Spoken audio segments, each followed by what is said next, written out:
आए हुए हमारे संत और भक्तों को का कोटि कोटि वंदन करते हैं। राम राम की जय। उद्धार करने वाले राम राम है।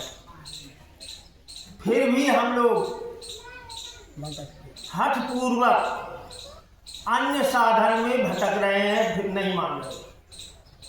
लेकिन बार बार यही वो उपदेश देते हैं, यही भगवान प्रभु राम की कृपा से वो निमित्त बन करके जगह जगह राम राम ही पहुंचा रहे हैं।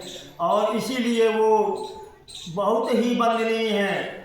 उन राम राम के संत और भक्त को मैं बारंबार प्रणाम करता हूँ, क्योंकि वो राम से भी बढ़कर है। कहा है राम से बड़े राम कर दास। राम के दास जो है राम से भी बड़े हैं। क्यों?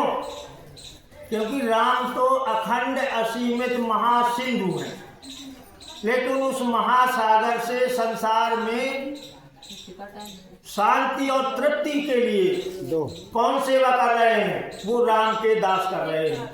जैसे राम को सिंधु कहा तो इन संतों को बादल कहा है। जैसे बादल समुद्र से जल लेकर के और पूरी धरती में वर्षा करके सब जगह तृप्त करते हैं तो वो तृप्त हो जाते हैं, लेकिन समुद्र से सभी संसार में जीवों का कल्याण नहीं हो रहा है। तो राम तो बड़े हैं, लेकिन उनसे भी बड़े उनके दास हैं। इसलिए मैं उन दास को, उन दासों को, उन संतों को इस भंडारा में आए हुए उपस्थित हुए मेरा कल्याण करने के लिए आए महान संतों भक्तों को मैं कोटि कोटि प्रणाम करता हूँ। राम के दास ऐसे हैं। उनको ये भी कहा है जैसे राम चंदन है, तो फिर ये दास जो संत हैं ये हवा है, वायु है, पवन है। चंदन में सुगंध तो है, लेकिन वो सुगंध सब तक पहुंचाने के लिए हवा का काम है। हवा सारे संसार को सुगंधित कर रही है, चंदन की सुगंध को। तो वृक्ष से वहां तक हमारे आप तक आने के लिए किसने सेवा की? दास ने। इसलिए वो दास को बड़ा कहा गया है, क्योंकि उन दासों के माध्यम से हमारा कल्याण होता है। और वो सब यही कहते हैं कि राम राम राम राम करो। कलि केवल मल मूल मलिना, पाप पयो निधि जन मन मीना। इसलिए कहते हैं कि तुम्हारा और साधनों लायक जीवन पवित्र नहीं है। कलयुग है ये, पाप पयो निधि है ना। तो ये जो है पाप के समुद्र में आप हैं, और उस समुद्र से निकलने में आपको बेचैनी होती है। जैसे मछली पानी से निकले तो तड़पने लगती है कि मेरे तो प्राण निकल जाएंगे। ऐसे हमारा ये मन है, पाप में लिप्त है। अगर हम निकलते हैं तो तड़पते हैं कि इसके बिना, पाप के बिना तो हमारा जीवन ही नहीं चल पाएगा। इसलिए कल्याण नहीं हो रहा है, और साधनों से कलयुग में केवल राम राम से ही कल्याण होगा। ये संतों ने अनुभव किया है और अपने अनुभव की बात बता रहे हैं। निज अनुभव अब कहूँ खगेशा, अब बिनु प्रभु हरि भजन न जाहि कलेशा।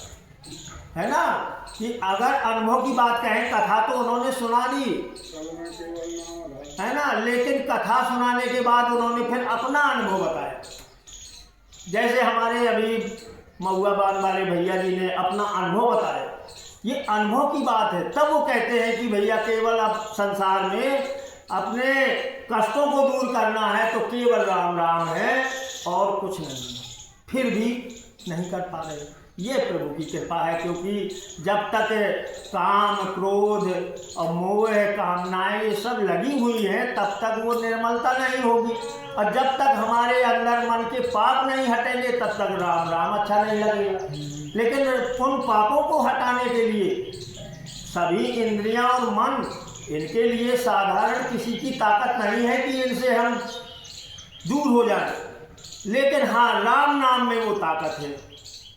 सेवक सुमिरत नाम सप्रीति, बिनु श्रम प्रबल मोह दल जीति।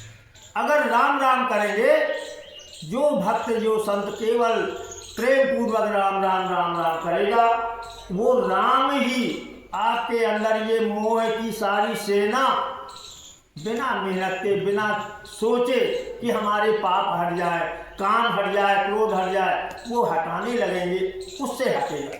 इसलिए सबका सार कहते हैं ज़्यादा झंझट में ना पड़ो, ज़्यादा ज्ञान के पीछे ना भागो, राम राम करो।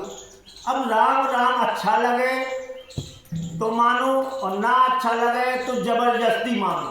कल्याण क्योंकि राम राम से है।